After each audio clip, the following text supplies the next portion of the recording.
ज्ञानतिमिरन्दस्य ज्ञानञ्जनशलाकया चक्षुन्मिलितं येन तस्मै श्रीगुरवे नमः। श्रीचैतन्यमनोभीष्टं स्थापितं येन भूतले स्वयं रूप कदा मह्यं ददाति स्वपदान्तिकम्। वन्देऽहं श्रीगुरुं श्रीयुतपदकमलं श्रीगुरून् वैष्णवांश्च श्रीरूपं साग्रजातं सहगण रघुनाथं वितं तं सजीवं साद्वैतं सावधूतं परिजनसहितं कृष्ण चैतन्य देवं श्रीराधा कृष्णपादान् सहगण ललिता श्रीविशाखान्वितांश्च। हे कृष्ण करुणा सिंधु दीन बंधु जगत पटे गोपेश गोपिकांत राधा कांत नमोस्तुते तप्त कांचन गौरंगी राधे वृंदावनेश्वरी ऋषभानुसुरदेवी प्रणमामि हरिप्रिय वाञ्छा कल्पतरुभ्यश्च कृपा सिन्धुभ्यैव च पतितानां पावनेभ्यो वैष्णवेभ्यो नमो नमः।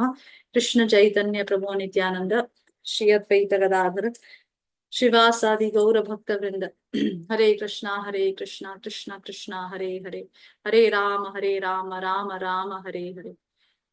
हरे Krishna. Thank you for joining the Mahabharat class.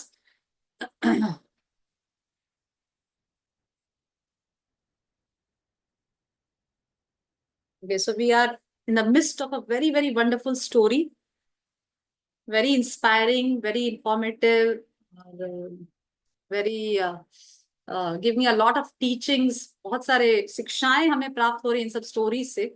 लगभग 6 से 7 एपिसोड क्लासेस हम महाभारत के अभी हो चुके हैं। इस 7 से 8 क्लासेस में हमने देखा कि हम बहुत सारे लेसन्स हर एक स्टोरी से हम सीख रहे हैं। धर्म के बहुत सारे टीचिंग्स हमें मिल रहे हैं कि किस प्रकार से धर्म के जो रूल्स हैं वो सब हमें बहुत सारे ज्ञात हो रहे हैं इन सब स्टोरीज के माध्यम से। तो हम अभी पुलोम पर्व में पढ़ रहे थे। भृगु की पत्नी पुलोमा जो सती थी, सती साध्वी स्त्री थी, उसकी स्टोरी हम पढ़े, दो क्लासेस से डिस्कस कर रहे हैं। तो ऑलरेडी हमने कंक्लूड किया कि किस प्रकार से पुलोमा राक्षस किडनैप कर लेते हैं। उस समय पुलोमा गर्भवती होती है और उनके पेट में च्यवन ऋषि होते हैं। और because he was a very powerful rishi, Chyavan Rishi, तो जब पुलोमा राक्षस को पुलोमा राक्षस पुलोमा का किडनैप कर लेते हैं तो जो गर्भ में जो च्यवन ऋषि होते हैं वो उन्हें बहुत क्रोध आता है। He was so powerful that he came out of the womb to protect his mother. Womb से बाहर निकल के उनको इतना क्रोध आता है, इतना रोष आता है कि कैसे आपने मेरी माता को स्पर्श किया, कैसे आपने मेरी माता को अपहरण किया। They just came out of the वूम and just by site, और उनके देखने मात्र से पुलोम राक्षस वहीं भस्मीभूत हो जाते हैं। See the power of Chyavan Rishi. तब पुलोमा जो थी वो बहुत मूर्छित होके गिर जाती है because of too much of pain and too much of distress. और इस प्रकार से बहुत रोते रोते अपने ससुर ब्रह्मा जी के पास जाती है अपना दुख बताने के लिए कि किस प्रकार से एक राक्षस ने मुझे अपहरण कर लिया था। तो जब वो ब्रह्मा जी के पास रोते रोते जाती है और सारा दुख सुनाती है तो उनके उनके रोने से, पुलोमा के रोने से, उनके आंसुओं से नदी बन जाती है, जो आज भी शायद उपस्थित है नदी इस धरातल पर। वधूसरा नाम का नदी की नाम की नदी जो अभी भी भृगु के आश्रम से लेकर मतलब भृगु के आश्रम के पास बहती है। इसका नाम है वधूसरा, क्योंकि पुलोमा ब्रह्मा जी की वधू है ना, तो उसका नदी का नाम पड़ गया वधूसरा। ओके, तो इस प्रकार से पुलोमा रोते रोते, तो वहीं पर उसी समय उसके पति भृगु वहां पे आते हैं और कहते हैं कि क्या हुआ, क्या विकट परिस्थिति तुम्हें तुम्हें आ गई जिसकी वजह से तुम इतना रो रही हो, और क्या हुआ एग्जैक्टली मुझे बताओ। तो पुलोमा सारी कथा अपने पति भृगु को कहती है। तो भृगु का सबसे पहला प्रश्न यही होता है कि किसने कहा, किसने तुम्हारा इंट्रोडक्शन दिया कि भाई तुम ही पुलोमा हो। तब पुलोमा कहती है कि इस अग्नि ने मेरे बारे में कहा, इस अग्नि ने इस पुलोमा राक्षस से कहा कि मैं ही पुलोमा हूं, जिसकी वजह से पुलोमा राक्षस ने मुझे किडनैप कर लिया। जब भृगु को ये ज्ञात होता है तो वो अग्नि को श्राप दे देते हैं कि तुम सर्वभक्षी हो जाओ। दैट मीन्स कि अग्नि पहले सर्वभक्षी नहीं थे। ही वॉज नॉट सर्वभक्षी पहले। सर्वभक्षी means he becomes all devouring, he will not accept everything. Agni will not consume everything, whatever you throw in the Agni will consume everything. पहले ऐसा नहीं था, because Agni is the mouth of the demigods ना, अग्नि is the mouth of demigods. तो जो भी यज्ञ में हविष्य अर्पण करते थे वो अग्नि के द्वारा देवताओं को प्राप्त होता था। तो अग्नि was the mouth of the demigods. पर भृगु जी अग्नि को श्राप देते, यू बिकम सर्वभक्षी, कि नाउ आप ऐसा कोई डिफ्रेंशिएट नहीं करेंगे, तुम आप सब कुछ कर ले पाओगे। अभी ऐसा करने से यज्ञ का कोई मतलब ही नहीं रह जाता, बिकॉज अभी सब लोग कुछ भी डालेंगे अग्नि के अंदर, ही हैज टू कंज्यूम। ठीक है, तो इस प्रकार से अग्नि बहुत रुष्ट होते हैं, बहुत क्रोधित होते हैं, और अपने पूरे संसार से अपने पावर को विड्रॉ कर लेते हैं, जिसकी वजह से यज्ञ और इवन जीवों का सर्वाइवल भी मुश्किल हो जाता है, because without Agni we can not digest anything, we can not cook anything. तो इस प्रकार से फिर ब्रह्मा जी अग्नि को पैसिफाई करने के लिए अग्निदेव के पास आते हैं और कहते हैं कि ठीक है, तुमको जो ये श्राप मिला है कि तुम सर्वभक्षी हो जाओ, इसको पूरी तरह से तो मैं खत्म नहीं कर सकता, पर हाँ मैं इतना तुम्हें कह सकता हूं कि तुम अपने पूरे शरीर से सर्वभक्षी नहीं होगे। तुम्हारा जो ऊपर का जो भाग होगा, जो for example sorry the lower body will be सर्वभक्षी, जो तुम्हारा लोअर बॉडी होगा वो सर्वभक्षी होगा, जो ऊपर का भाग होगा उससे तुम भविष्य को, जो यज्ञ में भविष्य अर्पण किया जाएगा उससे तुम एक्सेप्ट करोगे। तो इस प्रकार से उनके बॉडी को डिवाइड कर दिया, और फिर कहा कि, और ये उनको वरदान दिया कि भाई अब तुम्हारे स्पर्श से जो भी तुम्हारा स्पर्श पाएगा वो प्यूरिफाई हो जाएगा, you will be all purifying now. तुम प्यूरिफाई करोगे चीजों को, क्या करोगे, you will purify the things. तो इस प्रकार से ब्रह्मा जी के ऐसे कहने से अग्नि पैसिफाई हो जाते हैं, और देन ही become normal. Okay, so that is the story we learn in the past few days. Okay, we already started with the Ruru story. कौन थे रूरू, फास्ट बताइए, हु वाज रूरू? प्रमति और धृताची अप्सरा का पुत्र। Yes, he was the Bhrigu और पुलोमा के मिलन से है प्रमिति, और सॉरी भृगु और पुलोमा के मिलन से है च्यवन मुनि और च्यवन मुनि की पत्नी तो सुकन्या, च्यवन मुनि और सुकन्या के मिलन से है प्रमिति, और प्रमिति की पत्नी थी घृताची अप्सरा। शी मैरिड एन घृताची अप्सरा, और प्रमिति और घृताची के मिलन से उत्पन्न हुए हैं रुरु, और रुरु की पत्नी है प्रमद्वर। ओके, और इसी रुरु के बेटे हैं सुनक, और इसी सुनक के बेटे थे सौनक ऋषि। इस प्रकार से सौनक ऋषि किस वंश में आए हैं, भृगु वंश में आए हैं।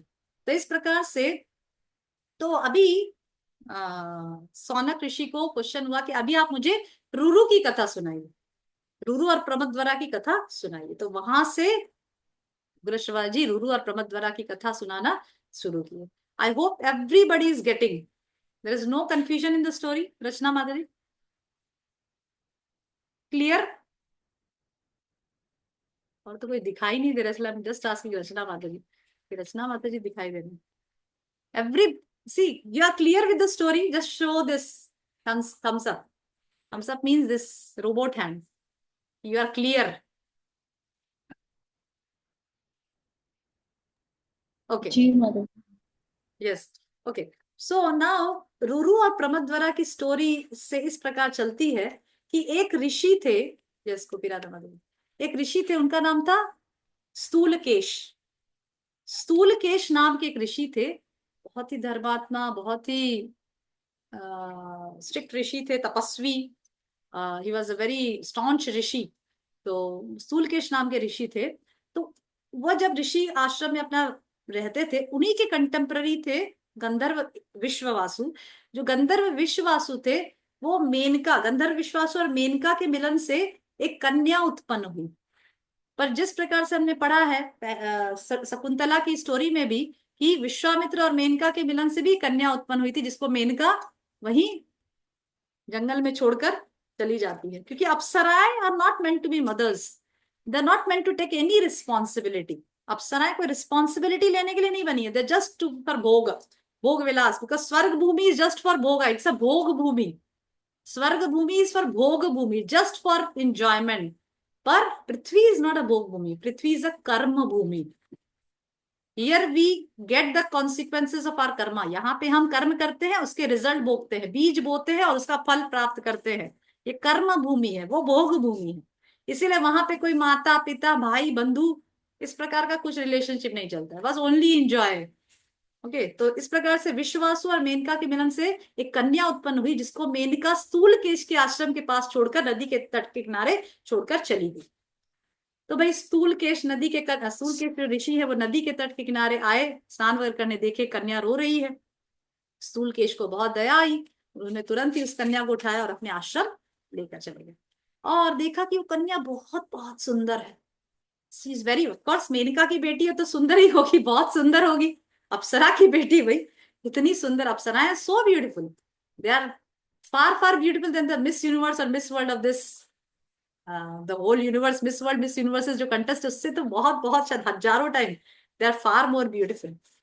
तो ऋषि स्थूलकेश ऋषि ने जब उस कन्या को देखा तो ऐसे ही स्पॉन्टेनियस, क्योंकि बहुत सुंदर थी, तो उन्होंने उनका नाम रखा प्रमद्वरा। प्रमद मीन्स ब्यूटीफुल और द्वारा means among the everybody she is the most beautiful. Okay, तो इस प्रकार से स्थूलकेश ने अपनी बेटी का नाम रखा प्रमद्वरा। तो प्रमद्वरा आश्रम में बड़ी होने लगी। एक बार घूमते घामते रुरु स्थूलकेश के आश्रम से करीब पहुंचे। उनकी दृष्टि प्रमद्वरा के ऊपर गई, इतनी सुंदर कन्या। उन्हें पता चला कि भाई ये तो स्थूलकेश की कन्या है। तो ऐसे नहीं कि जाके प्रमद्वरा को अप्रोच किया और कहा कि will you marry me, no, ऐसा नहीं किया। बहुत सुंदर है, ठीक है, ध्यान रखा कि ये बहुत सुंदर कन्या है स्थूलकेश की, बस जाके सीधा अप्रोच नहीं कर दिया, जैसे वैलेंटाइंस डे में गुलाब लेकर लोग जाते और अप्रोच कर, no, she doesn't he doesn't do like this. उन्होंने देखा, एक्सेप्टेड कि भाई, उन्होंने हृदय से सोचा कि ये मेरी पत्नी बनने योग्य है।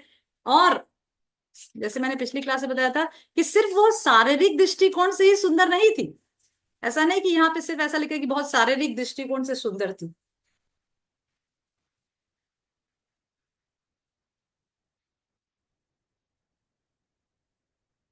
वह बुद्धि रूप और सब उत्तम गुणों से सुशोभित हो संसार की समस्त प्रमदाओं से श्रेष्ठ जान पड़ती थी।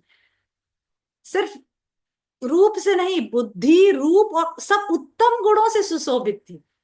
इसीलिए प्रमिति बस, इसीलिए Ruru thought that she can be my appropriate wife. ऐसा नहीं बस शारीरिक दृष्टिकोण से बस गोरी है, सुंदर है, फीचर्स बहुत अच्छे हैं और गुणहीन है, कोई गुण ही ना हो।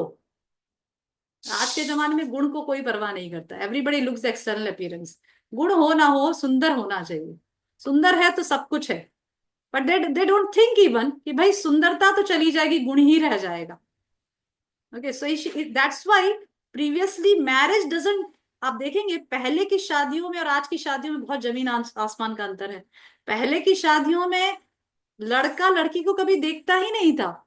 माता पिता माता पिता जाकर लड़की को के घर में जाते थे, उसको, my mother use to tell how she got married. I cannot even imagine nowadays if such type of marriages can happen nowadays. My mother used to say, and it's not very long years back, ऐसा तो नहीं, मेरी माँ की ही बात है ना, बहुत साल पहले, कौन 100 साल पहले, ऐसी भी बात नहीं है, हो गए 50-60 years before, 60 years before, ठीक है, 50-60 years before my mother used to say how she got married. मेरे मेरे मम्मी के जो माता पिता हैं वो हमारे पास के गांव में, राजस्थान में अलग अलग गांव हैं, तो दूसरे गांव में पता चला कि भाई कोई लड़का है, तो मेरे मम्मी के माता पिता दूसरे गांव में जाके जिसके घर लड़का है, और जात वगैरह पहले देखकर कि भाई एक जात का नहीं होना, एक जात का मीन्स एक क्या बोलते हैं उसको, गोत्र, एक गोत्र का होगा तो बहन भाई गिने जाएंगे, दूसरे गोत्र का होना चाहिए। तो ऐसा पता चला, तो मेरे मम्मी के माता पिता गए ना, लड़का था भी नहीं उस समय, सिर्फ बड़े बुजुर्ग, उसके माता पिता, मेरे मम्मी के माता पिता ने फाइनल करके घर आ गए। See how the marriage, and now also, and see the marriage was successful. My mother is, the whole life she dedicated to serving her husband, children, family, no divorce. Whatever she got, she is happy. इतना नहीं कि अरे 1 साल पहले देखेंगे, try करेंगे, लड़का अच्छा लगेगा, चैट करेंगे, because of this all these things problem is coming. शादी के पहले सब कुछ हो जाता है, everything happens before marriage, nothing is new, am I right? कोई भी ऐसी चीज नहीं छोड़ते हैं शादी के पहले कि कुछ नया लगे, कि भाई दुल्हन घर पे आई तो कुछ नया लगे। Yes, she is a newly वेडेड bride, तो कुछ नया लगे, लोग उससे बातें करें। Husband wife, newly वेडेड husband wife एक दूसरे से बातें करें। बात करने के लिए कुछ बचा ही नहीं है अब। Everything they have talked before, कुछ भी नहीं बचा। See the situation, and because of that so much problem is coming. अरे ये अच्छा नहीं है, अरे ये अच्छा नहीं है, ये तो वैसा है, ये ऐसा है, ये वैसा है। what my and one more thing my mother used to say, when the boys parents used to come, जब लड़का के जो पेरेंट्स आके लड़की को देखने आते थे, लड़की को देखने देखने आते थे, लड़का के पेरेंट्स, लड़का नहीं, लड़का के पेरेंट्स। तो एक सिस्टम था वहां पे गांव में, कि जब लड़का के पेरेंट्स देखने आते थे तो लड़की से पूछते, कि पढ़ाई लिखाई तो ज्यादा होती नहीं थी, फोर्थ फिफ्थ सिक्स ग्रेड बस लिखना पढ़ना, क्योंकि कन्या पाठशालाएं होती थी। पास के गांव में एक कन्या पाठशाला होती थी जहां पे लड़कियों को भेजा जाता था, और जो कन्या पाठशाला पांचवी छठी तक ही होती थी बस, और उसके अलावा लड़कियों को शिक्षा दी ही नहीं जाती थी। This is what my mother gave information, मुझे तो इतना आइडिया, तो just always born and brought up in city। पर my mother and I was very fascinated by all this culture. मैं जब सुनती थी अपनी माँ से इस प्रकार के culture, I was very fascinated, अरे कितना अच्छा था, ये क्या है ये सब।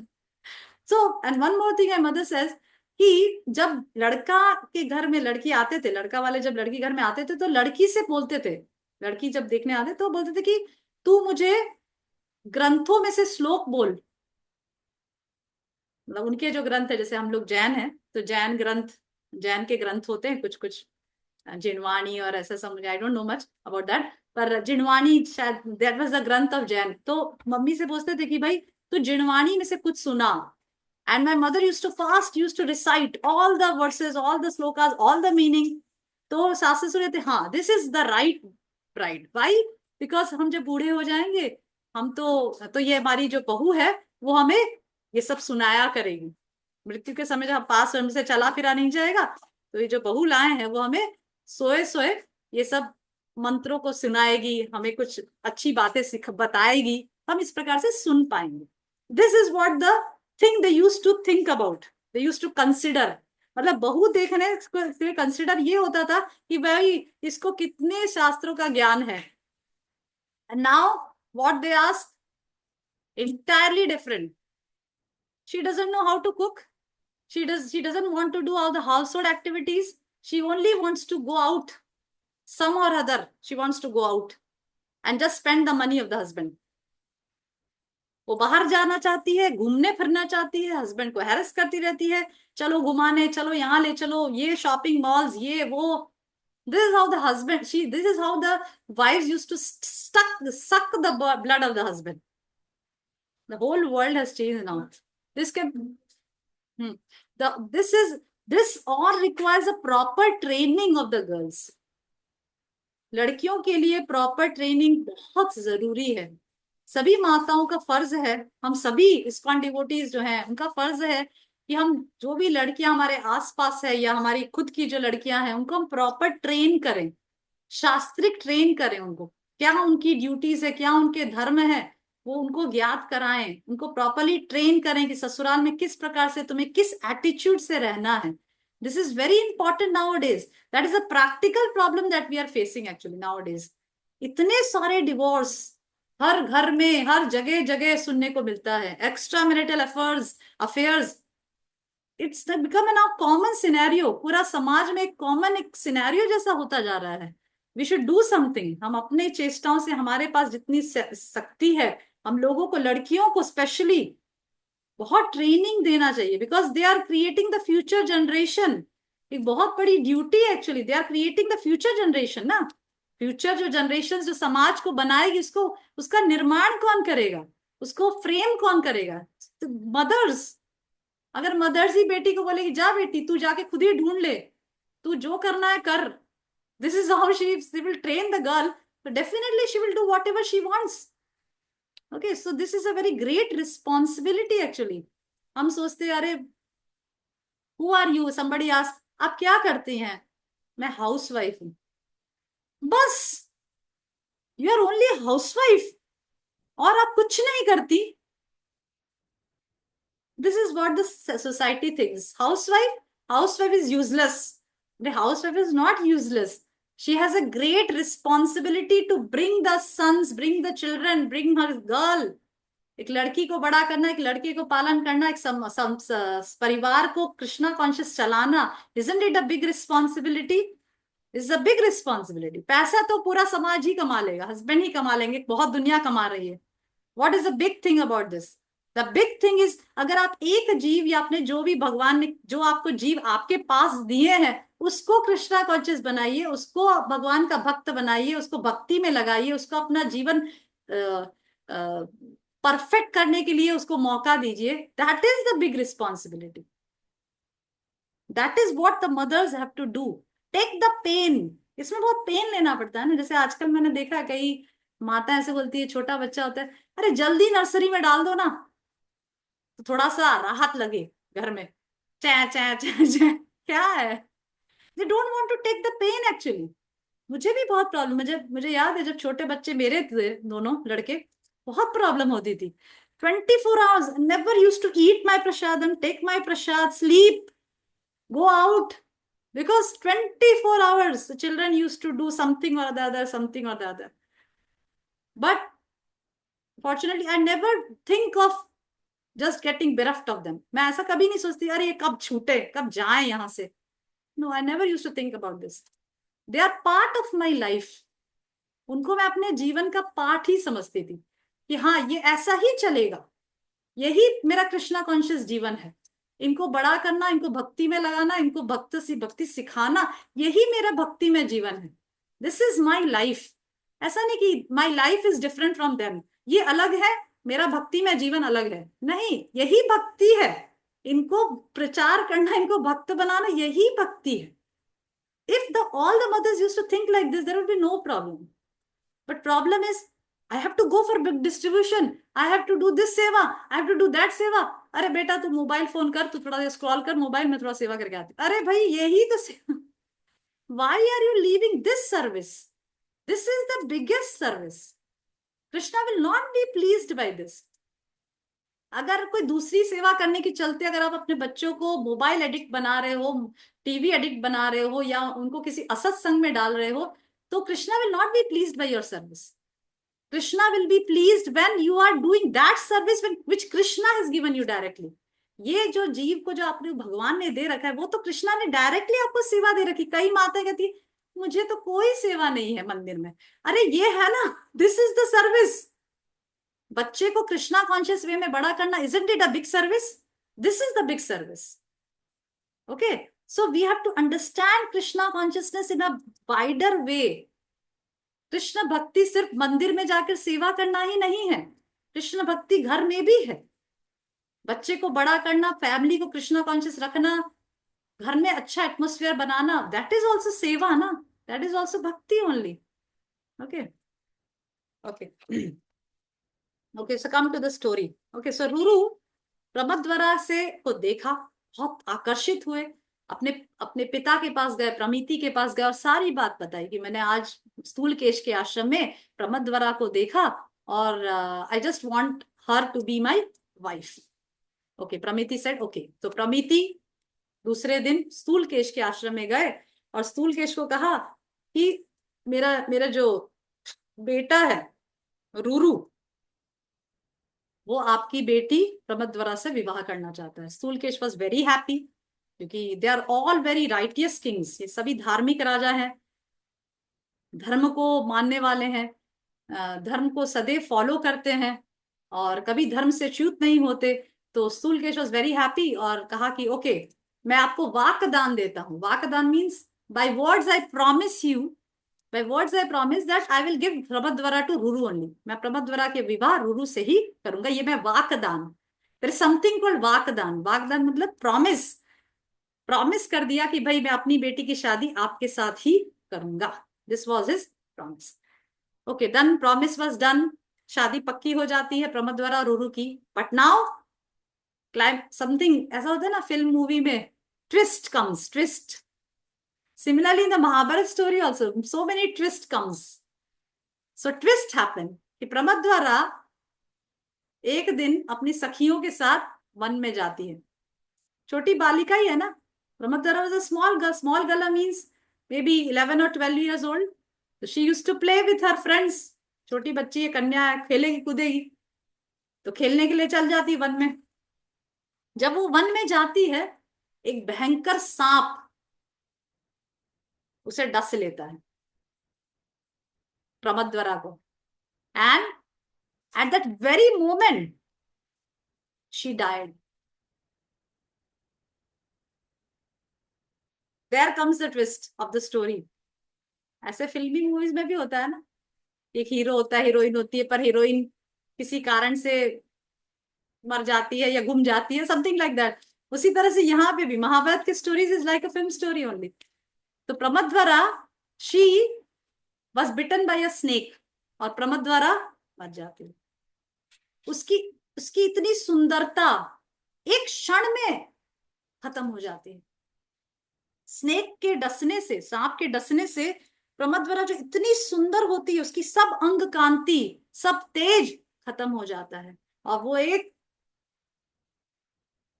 क्या बोलते हैं, कांतिहीन, एकदम, उसका जो फेस है वो एकदम रूखा पड़ जाता है because of the bite of the snake.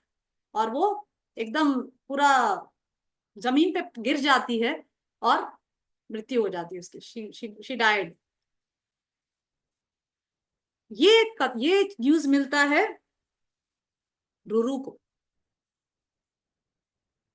जब हीरो को पता चले कि भाई हीरोइन जिसके साथ उसकी शादी होने वाली है, शी इज द फियांसी ना, she is the fiancee, Pramodvara was the fiancee, उसको शादी होने वाली और वो मर गई। So what happened to the hero? He feels like committing suicide. This is what happens in the Hindi movies. Hero, heroine, so attached. His Lover, world is devastated. हाँ, world gets devastated. The whole world is finished now. Laila Majnu. This is not okay. So there, in this story also, one thing more I wanted to say here कि प्रमोदवरा एक छोटी कन्या होती है, 12-13 साल की, ठीक है। वो वन में जाती है खेलने के लिए, और वहां सर्प के डसने से उसकी मृत्यु हो जाती है। अभी यहां पे हम देखते हैं कि किसी की मृत्यु कभी भी अकस्मात हो सकती है। Am I audible? ऑडिबल ना? यस। किसी की भी मृत्यु कभी भी अकस्मात हो सकती है। हाँ, कई बार कई लोग जंगल में गए हैं, पर क्या सबको सांप ने डस लिया? नहीं, ऐसा नहीं है। कई बार कई लोग ऐसा एक्सपीरियंस ही बताते हैं कि भाई सांप के ऊपर पैर चला गया, फिर भी सांप ने नहीं डसा और वो बच गए। ऐसा भी होता है ना। पर प्रमोदवरा के केस में हम देखते हैं कि वो वन में जाती है और सांप उससे डस लेता है और वो मर जाती है। what is this is all that when the time comes, जब समय आ जाता है, व्यक्ति का जब मरने का समय आ जाता है, तो कोई उसका निमित्त बनता है और वो मर जाता है। पर जब व्यक्ति का समय नहीं आता, तो वन में कितना भी घूमो, पर आपको सांप के डसने से नहीं मरेंगे। पर इसका मतलब ये नहीं कि भाई मेरा समय नहीं आया तो मैं कुएं में कूद जाऊं। That is committing suicide. ऐसा भी नहीं है कि अरे समय आएगा तो मैं मर जाऊंगी, समय नहीं आएगा तो मैं कुएं में कूद जाऊंगी। मेरा समय नहीं आया तो भी तो मैं कुएं में कूदूंगी तो भी मैं मरूंगी। कुआं तो अभी होता ही नहीं है। लोग आजकल ब्रिज से ऊपर कूद जाते हैं, फिर पंखे पे लटक जाते हैं। दिस इज ऑल, सब पीपल कमिट सुसाइड। जहर खा लेते हैं। तो ऐसा नहीं है कि समय नहीं आया होगा तो मैं नहीं मरूंगी। नहीं, अगर आप सुसाइड करोगे तो आप मरोगे। पर हाँ, आपने एंडेवर नहीं लगाया, आप वन में जंगल में मरने के लिए नहीं गए थे, बस जब गए थे और आपको किसी सांप ने डस लिया और आप मर गए, that means your time have come. आपका समय आ गया था मरने का, इसीलिए आप मर गए। This is how the law of Karma x. मेरे पास काफी क्वेश्चंस कर्मा के, मैं सोच रही हूँ एक सेपरेट क्लास रखूं अगर आप चाहते हैं, क्योंकि कई बार ऐसे क्वेश्चंस मुझे आते हैं मेरे व्हाट्सएप पे कई माता जी के, कि हम कर्म को कैसे समझें, प्रारब्ध क्या है, कर्म क्या है, कैसे पता चलेगा कि ये भगवान का सैंक्शन है, कैसे पता चलेगा कि ये मेरा नसीब था। This is itself a big topic. ये कैसे समझें। सबसे पहले तो समझना है कि भगवत गीता में भगवान कहते हैं कि गुह्य कर्मणा, कर्मणा गुह्य गति, मतलब the to understand the intricacies of karma is very difficult. कर्म की गति को समझना बहुत डिफिकल्ट है। It's not very easy. One thing to understand is very easy कि karma is like bowing sowing a seed.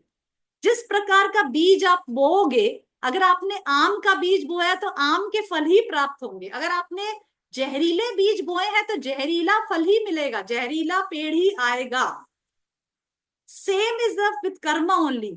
जिस प्रकार के कर्म आपने किए हैं, आपको उसी प्रकार के बीज प्राप्त होंगे।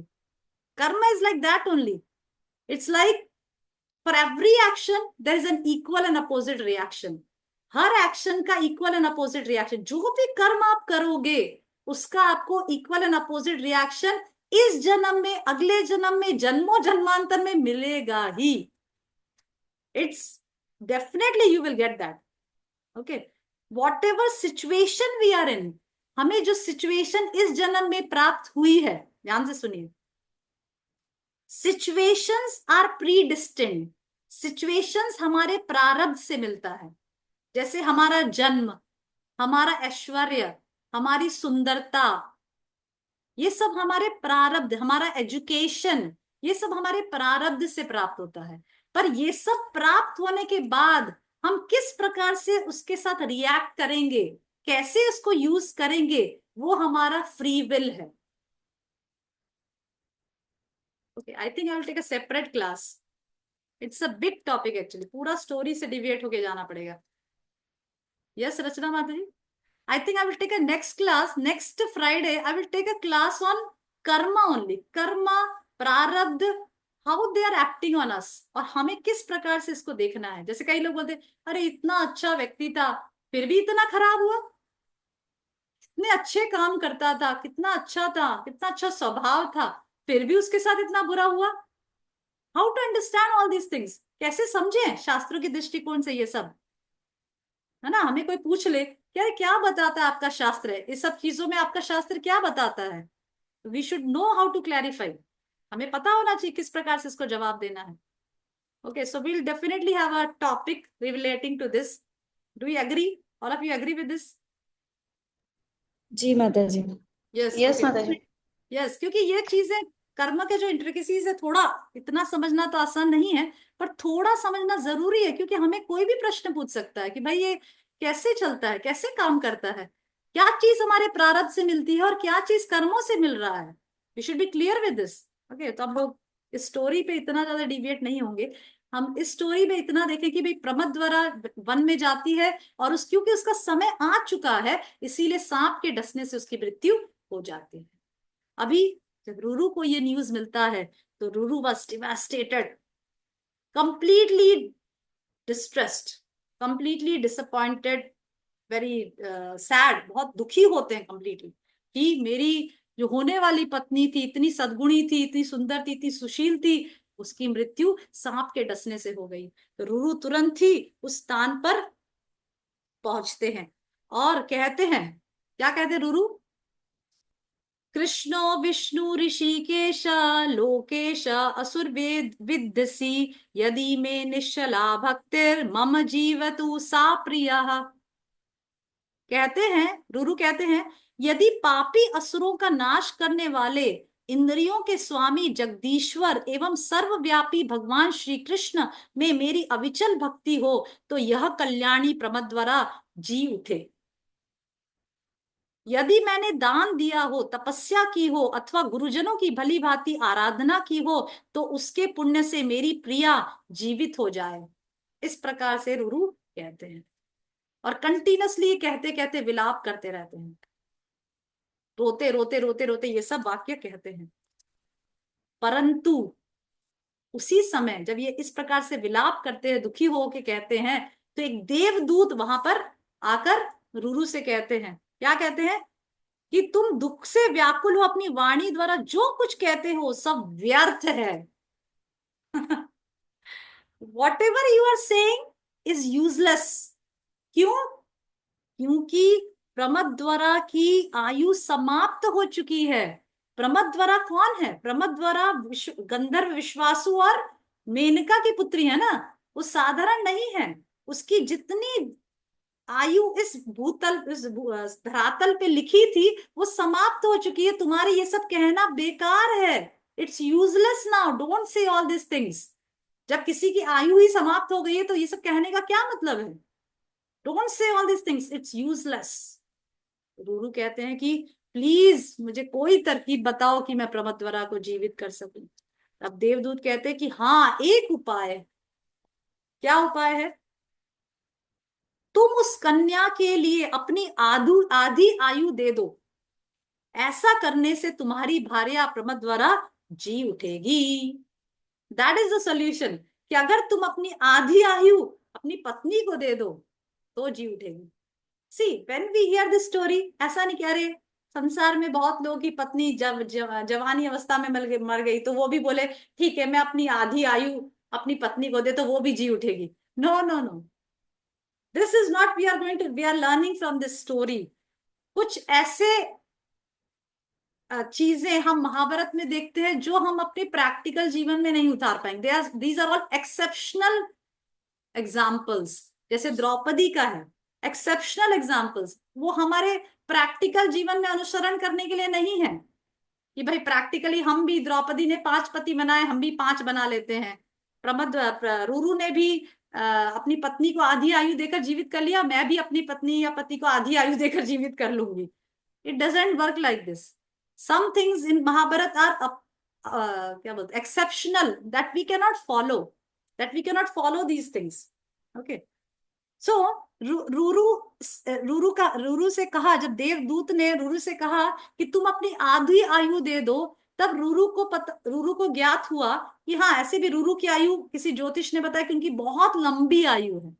रूरू की आयु बहुत लंबी है। तो रूरू ने संकल्प लिया कि ठीक है, मैं अपनी पत्नी प्रमद्वरा को जीवित करने के लिए अपनी आधी आयु उसको दे दूंगा। जब रूरू ने ये संकल्प लिया तो देवदूत और उसके पिता, प्रमद्वरा के पिता कौन है?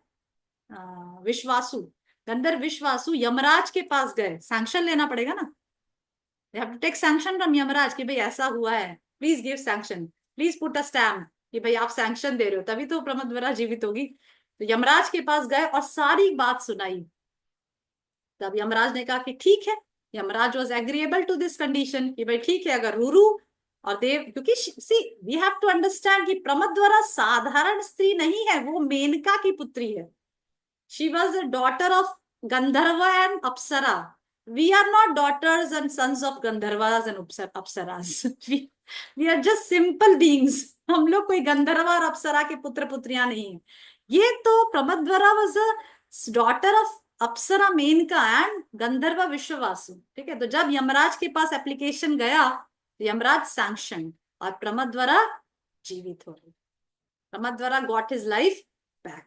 और फिर अच्छे से द स्टोरी, क्या बोलते हैं, ऐसे जैसे movie ends with a happy ending, उसी प्रकार से our story also ends with a very happy ending. There is no sad ending. Both Pramadvara and Ruru get united और दोनों का विवाह हुआ। विवाह बाकी था, दोनों का विवाह हुआ। बोथ हस्बैंड एंड वाइफ धर्म के अनुसार विवाह गृहस्थ आश्रम में प्रवेश किए। और यहाँ पे गृहस्थ आश्रम की जब बात आई है तो बहुत, हम सब गृहस्थ आश्रम में हैं, हम सब विवाहित लोग हैं, इसीलिए एक बहुत सुंदर श्लोक गृहस्थ आश्रम, मतलब विवाहित स्त्री पुरुष के लिए जो दिया गया है वो मैं पढ़ना चाहूंगी। यहाँ पे बता रहे हैं, सौनक उग्र श्रवाजी कहते हैं, एवं मुक्ते ततः कन्या सौतिष्ठत् प्रमद्वरा रुरोस्तस्यायुषो अर्धेन सुप्तेव वरवर्णनी। उग्र शिवाजी कहते हैं धर्मराज के, ओके ओके, वन मोर श्लोक। तत इष्ट अहनीतयो पितरो चक्रतुर्मदा विवाहं तौ च रे माते परस्पर हितेशिणी परस्पर हितेशिणी। मतलब क्या कह रहे हैं उग्र शिवाजी कि उनका विवाह कर दिया गया और वे दोनों दंपति एक दूसरे के हितैषी होकर आनंद पूर्वक रहने लगे। मतलब the both were well wishers of each other, परस्पर हितैषी, परस्पर हितैषिणो, मतलब both husband and wife are well wishers of each other. ऐसा नहीं कि बस हस्बैंड ही वाइफ का वेल विशर है, शुभचिंतक है, और वाइफ हस्बैंड की नहीं। No, both should be the well wishers of each other, तब गृहस्थ आश्रम अच्छे से चलता है। हस्बैंड भी वाइफ का वेल विशर है, उसके अच्छे शुभचिंतक है, उसके कल्याण के बारे में सोचता है, उसके आध्यात्मिक प्रगति के बारे में सोचता है, उसकी भौतिक रिक्वायरमेंट्स को पूरा करता है। वाइफ भी हस्बैंड के सारे भौतिक रिक्वायरमेंट्स में पूरा करती है, उसको आध्यात्मिक प्रगति में मदद करती है। इस प्रकार से दोनों हस्बैंड वाइफ एक दूसरे के हितैषी होना चाहिए, वेल विशर्स होना चाहिए। ऐसा नहीं कि हस्बैंड और वाइफ एक दूसरे के बड़े शत्रु हैं, then that marriage life will not be successful. In marriage life both husband and wife should be well wishers of each other. दोनों एक दूसरे को, कुछ संकट आ जाए तो हस्बैंड वाइफ की हेल्प करे, वाइफ को कुछ परेशानी आ जाए हस्बैंड वाइफ को हेल्प करे। This should be the attitude of both husband and wife. कोई विपत्ति की सिचुएशन आए, wife should always be there to assist the husband, husband is always there to assist the wife. ठीक है, इस प्रकार से दोनों they should, both of them should help each other. This is what उग्र शिवाजी इज सेइंग। ठीक है, तो इस प्रकार से रुरु और प्रमद द्वारा एक आइडियल हस्बैंड एंड वाइफ बने। और कंक्लूडिंग स्टोरी, उसके बाद डुंडुब की स्टोरी शुरू होती है। पर रुरु ने इस घटना के बाद एक प्रतिज्ञा ली। क्या प्रतिज्ञा ली? रुरु ने कहा, क्योंकि रुरु को सर्पों के प्रति बहुत क्रोध था, was very angry with this सर्प जाति, क्योंकि सर्पों ने प्रमदवरा को काट लिया था ना। तो रुरु ने एक संकल्प लिया कि आज के बाद मैं कोई भी सर्प को देखूंगा तो मैं इसे जीवित नहीं छोड़ूंगा। तो कोई भी सर्प मेरे सामने आएगा मैं इसको खत्म कर दूंगा, उसको डंडे से मार के उसको खत्म कर दूंगा। This is what Ruru take the संकल्प।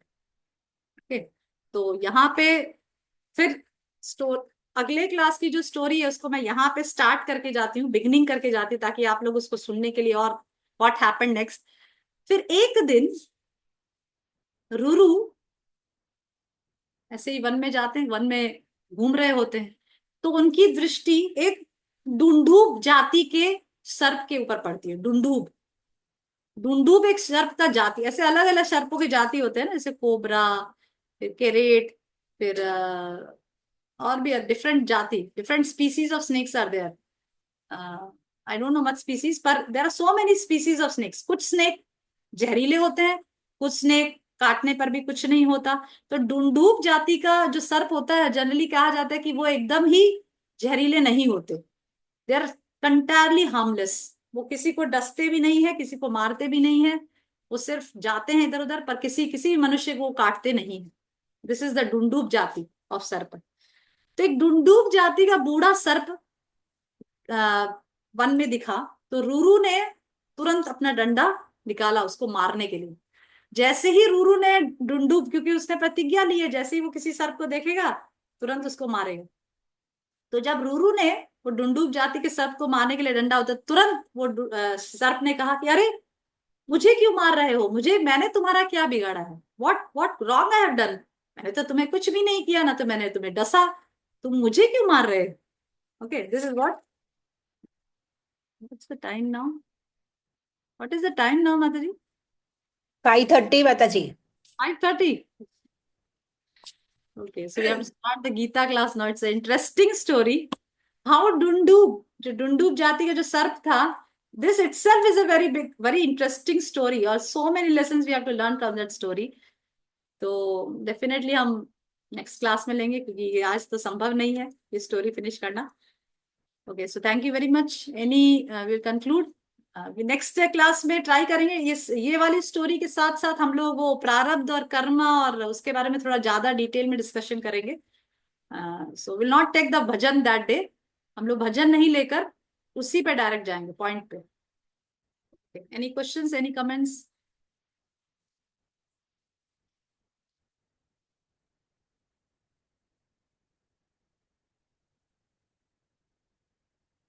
Any questions, any comments?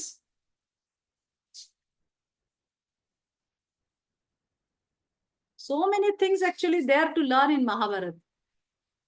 बहुत सारी चीजें हमें महाभारत से, गृहस्थ आश्रम, ब्रह्मचारी आश्रम, वानप्रस्थ आश्रम, संन्यास आश्रम, ब्रह्मचारी, गृहस्थ, वानप्रस्थ एंड दिस ब्राह्मण, क्षत्रिय, वैश्य, शूद्र, इस सभी के गुण सब कुछ महाभारत में कूट कूट कर, धर्म, अर्थ, काम, मोक्ष, सब का ज्ञान कूट कूट कर महाभारत में भरा है.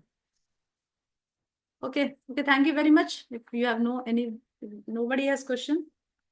Okay, thank you very much. We will start the Bhagavad Gita class now.